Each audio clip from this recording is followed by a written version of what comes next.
Solution, the solution. I am Yetsi Ajay. So what do you think about the youth clamoring for inclusion in government? Nobody is stopping anybody from being included in their leadership. Our major problem in this country, as I always say, is institutional failure.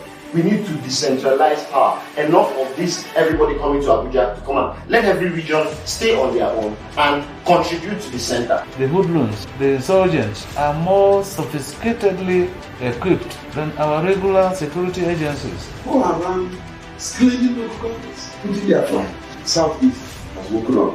You now have a good government in the Southeast. The economy of the country, we are not happy with so many things, the security situation of the country, but it's a collective responsibility.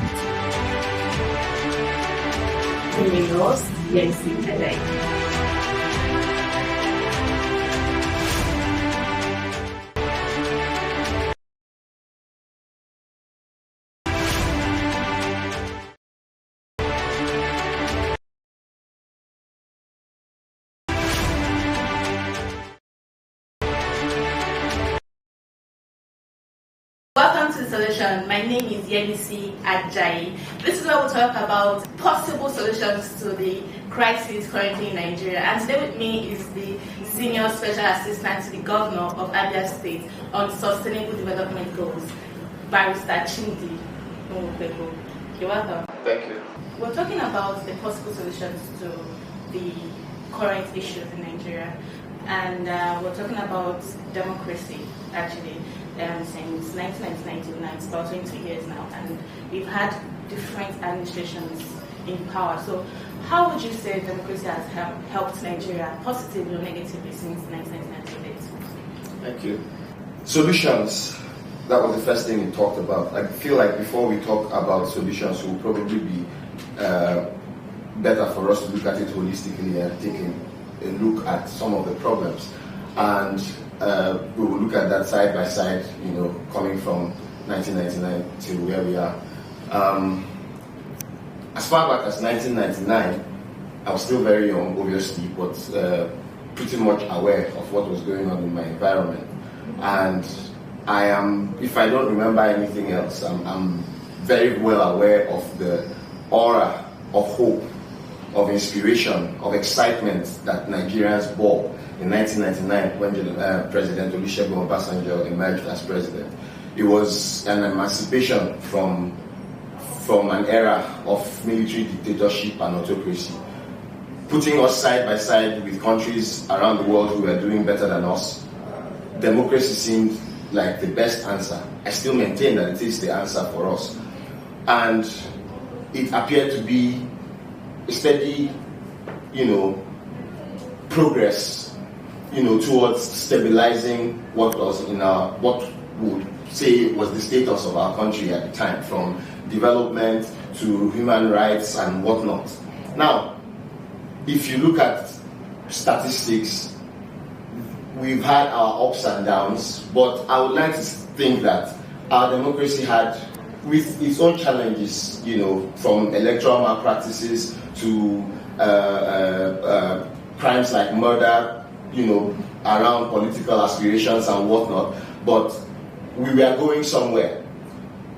I am of the belief that our democracy has come under the greatest threat and come under the greatest controversy since 2015.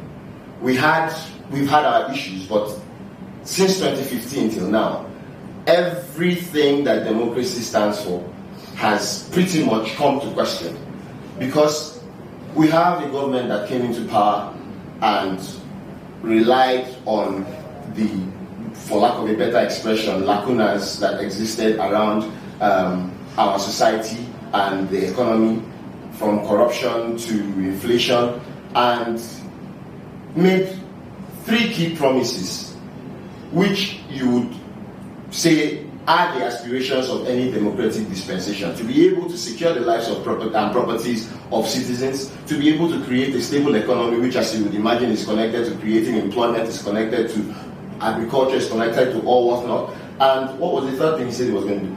Fight against corruption. So, at that critical time in our national existence, one would say that if a government comes into power that is able to attack these three aspects of our lives and our nationhood, we will find our way to progress in its true and purest sense. But since then, it has been a complete contrast, a complete opposite of what we were promised. And I'm not saying this as an Igbo man, I'm saying this as a Nigerian youth. It has been a complete contradiction of what we were promised. We are in a place in our country at the moment where inflation rate is nearing 20%. As at the time when Goodluck Jonathan left power, inflation was about 7.7%. And Nigerians were screaming and yelling. These people in power today, we are the highest wailers. And any basic economic student will tell you that no matter how bad an economy is, as long as the inflation rate is still within 1 digit, you can still walk around it. But the moment... Let me just come in there. Yes. There's this notion that the current administration is trying to say that things are actually going to get more worse before it gets better. Like they said before 2015, it was actually a crippled economy. But then there has to be something it has to get worse before it gets better. So don't you think that's what is happening presently since this government came into power? When somebody says to you, it's going to get worse before it gets better, I don't think that expression meant you are going to die and then resurrect. If we were in a place at the moment where you look at our trajectory and you say, we are doing poorly here, we are doing poorly here, but we are doing really great here, we are doing really great here, we are doing really great here, so there is hope. You would be able to appreciate that sentiment of things have to get bad first before they get better. I can categorically state that there is not an aspect of this administration that you can account for positively. And that's the reason why I am most disgusted by the media aids to the presidency and the media aids to President Muhammadu Buhari, because they appear to have clearly sold their souls in the bid to do their job. We have a president who doesn't speak to us and who doesn't address us in anything, possibly either because he doesn't care or because he knows there is nothing to say. And then you have people who now come out to defend government and to justify some of the actions they take, and do so without any regard whatsoever for the humanity in Nigerians. Okay, so yeah, we know the issues. We've talked about the issues, but let's actually talk about the solutions to this. We are at the point, like I said to you, we are at the point in our national existence where our problems are staring us right in the face. But the interesting part is that the solutions to our problems are standing right next to them. We have a former US ambassador to Nigeria who once said that we have come to a point where people can't advise Nigeria on what to do anymore, because the Nigerian government knows exactly the solutions to the problems they are facing in the country. Let us start from the aspect of security. We have Boko Haram that has ravaged the northern region of the country since, as far as I remember, 2014 till now. This current administration relied on the challenges that the previous administration faced to give us strong assurances that they had the answers to the problems in the northern region. Say whatever they like about how far or how well they have fought the battle. The problem still remains, or the fact still remains, that Boko Haram is in solid control of certain regions in the north. Point, solution. We have come to a point where we need to seek foreign assistance to address the security issues in the north. Don't you think that has been done in recent times? I don't think it has been done exhaustively. We have come to a point where anything that doesn't defile our national integrity any worse than Boko Haram has is a worthy option to be considered to fight the problem in the north. So I can say categorically, I do not think that Nigeria has sought sufficient foreign intervention. But we also have the same issues in the east. Coming down now to the east, the problems in the east are somewhat different. The people in the east are coming out to the streets and creating tension all around the region, and it appears that there is a problem. The president of the country has not at any point come face on with the people of this region to say, what is your problem? What do you want? What is the challenge? But despite that... It's suggesting a round table talk. point one solution to Nigeria's problem, a roundtable talk is long overdue. Involving all. As far back as 2014, Jonathan convened a national conference. As far back as then, it was already a national emergency that Nigerians sit together and talk.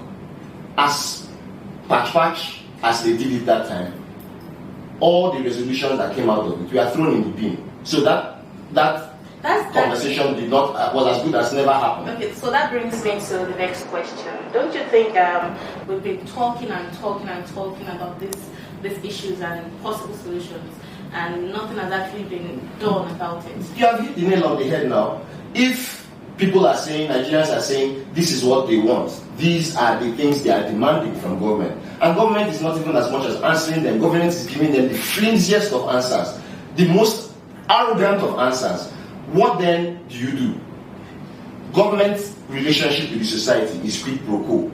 The society gives you allegiance, gives you loyalty, pays taxes, comes out to vote. If you say sit at home, we sit at home. If you say come and register for NIN, we register. If you say do this, we do. In exchange for protect our lives and property, and give us jobs, give us an economy that we can survive in. Don't allow people steal our money. Let us not go outside and be branded criminals. Give us the basic essence of life. We have been doing our own part.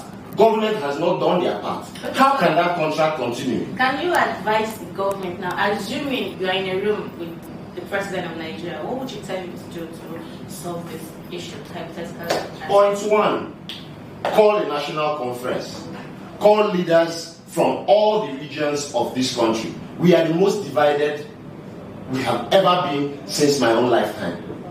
So call everybody together. The 1999 Constitution is the biggest fraud that has ever happened to Nigerians.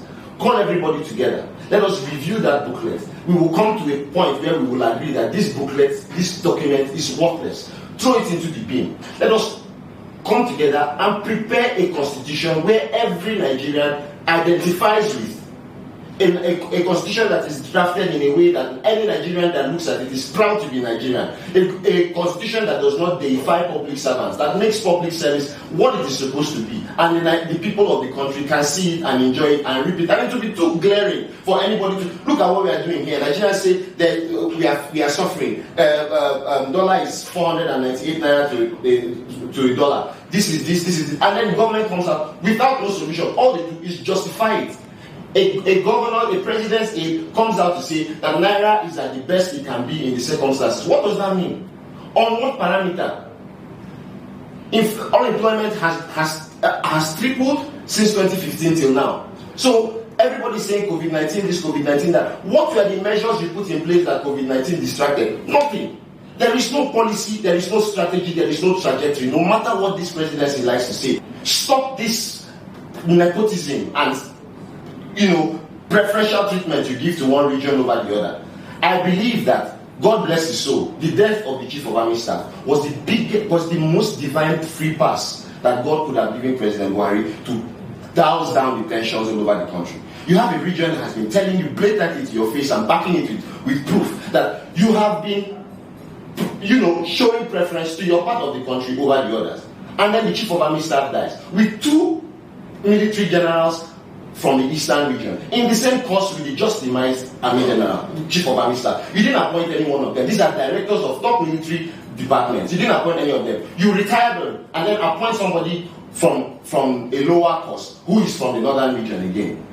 Basically telling them, I will do what I want to do. To hell with you. In what world does that 1 + 1 amount to 2? It doesn't amount to 2. So we are at the point where our problems are obvious. The government just doesn't want to do anything about it. And now, what we see on news reports, there is a leaked memo of the Attorney General advising the president to allegedly.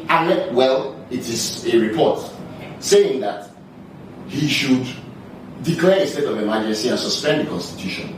How can that be a solution when all Nigerians are telling you to stop? We're not certain about that here. One tree does not make a forest. But when you see a tree, it could be an indication of where a forest is supposed to be. That thing might be alleged, but then look at the attitude and body language of government. It complements it 100%. So, who are we? So what you're suggesting is a roundtable talk, involving everyone, a new constitution, and a fair and balanced system that displays or that shows federal character in the way appointments and opportunities at the federal level are created. We need to decentralize power. Enough of this, everybody coming to Abuja to come and let every region stay on their own and contribute to the center. Enough of this thing that we are doing here, this charade of democracy. Thank you very much, Barrister Chimdi.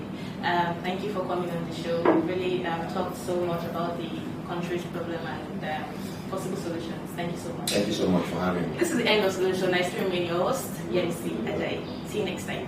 Bye. Welcome to Solution. The Solution. I am Yenisi Ajayi. So what do you think about the youth clamoring for inclusion in government? Nobody is stopping anybody from being included in their leadership. Our major problem in this country, as I always say, is institutional failure. We need to decentralize power. Enough of this, everybody coming to Abuja to come and let every region stay on their own and contribute to the center. The hoodlums, the insurgents are more sophisticatedly equipped than our regular security agencies. Go around scaling local governments into their flag. Southeast has woken up. You now have a new government in the Southeast. The economy of the country, we're not happy with so many things, the security situation of the country, but it's a collective responsibility. Yenisi Ajayi.